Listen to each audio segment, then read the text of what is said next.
বন্ধুরা, গতকাল মার্কিন প্রেসিডেন্ট ঘোষণা করেছেন যে যদি ইরান তার পরমাণু কার্যক্রম বন্ধ না করে এবং 2015 সালের পরমাণু চুক্তিতে ফিরে না আসে, তবে যুক্তরাষ্ট্র ইরানের উপর সামরিক হামলা চালাতে প্রস্তুত।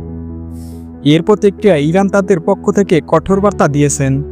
তারা বলেছে যদি যুক্তরাষ্ট্র তাদের উপর হামলা চালায় তাহলে তারা যথাযথ জবাব দেবে।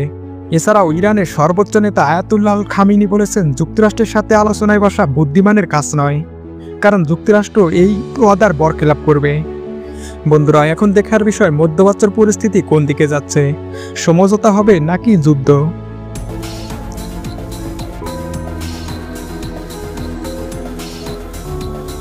প্রথমে একটু ফিরে তাকানো যাক পরমাণু চুক্তির দিকে। 2015 সালে ইরান এবং বিশ্ব শক্তিগুলোর মধ্যে চুক্তি সই হয়েছিল। ওই চুক্তির মাধ্যমে ইরান তার পরমাণু কার্যক্রম সীমিত করেছিল এবং এর ফলে পশ্চিমা দেশগুলো ইরানের উপর আরোপিত নিষেধাজ্ঞা প্রত্যাহার করে নেয়। কিন্তু 2018 সালে প্রেসিডেন্ট ডোনাল্ড ট্রাম্প চুক্তি থেকে বের হয়ে যান এবং ইরানের উপর নতুন নিষেধাজ্ঞা আরোপ করেন। এটি ছিল একটি গুরুত্বপূর্ণ মুহূর্ত, কারণ এর পরপরই মধ্যপ্রাচ্য নতুন করে উত্তেজনা বৃদ্ধি পায়। বর্তমানে ইরান এবং আমেরিকা আবারও আলোচনায় বসতে চায়, তবে তাদের মধ্যে কোনো সমঝোতা হওয়ার সম্ভাবনা নেই বললেই চলে।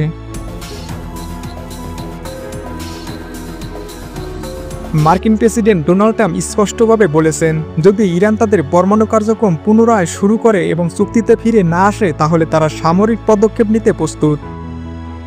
এই বক্তব্য বিশ্বজুড়ে আলোড়ন সৃষ্টি করেছে, কেননা মার্কিন যুক্তরাষ্ট্রের সামরিক শক্তি পৃথিবীর অন্যতম বৃহত্তম এবং তাদের আক্রমণ অত্যন্ত ধ্বংসাত্মক হতে পারে। এটি শুধু ইরান নয়, বরং পুরো মধ্যপ্রাচ্যকেও ব্যাপকভাবে প্রভাবিত করতে পারে।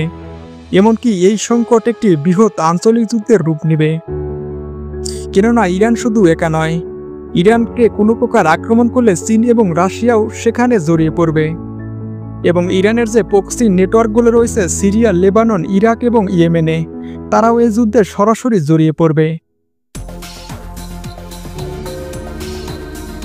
এবং এই পরিস্থিতি নিয়ন্ত্রণের বাইরে চলে যেতে খুব বেশি সময় লাগবে না। এদিকে ইরানও তাদের অবস্থান স্পষ্ট করেছে।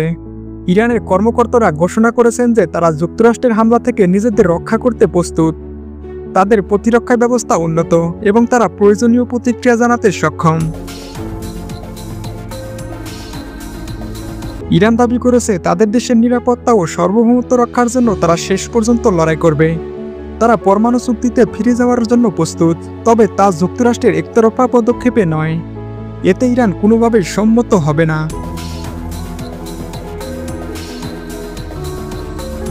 এদিকে ইরানের নেতা বলেছেন যুক্তরাষ্ট্রের সঙ্গে আলোচনায় বসা বুদ্ধিমানের কাজ নয়, যা অনেকেই অর্থ করেছেন যে ইরান যুক্তরাষ্ট্রের সাথে আলোচনায় বেশি গুরুত্ব দিচ্ছে তাদের নিজস্ব শক্তি এবং আঞ্চলিক মিত্রদের সমর্থনে।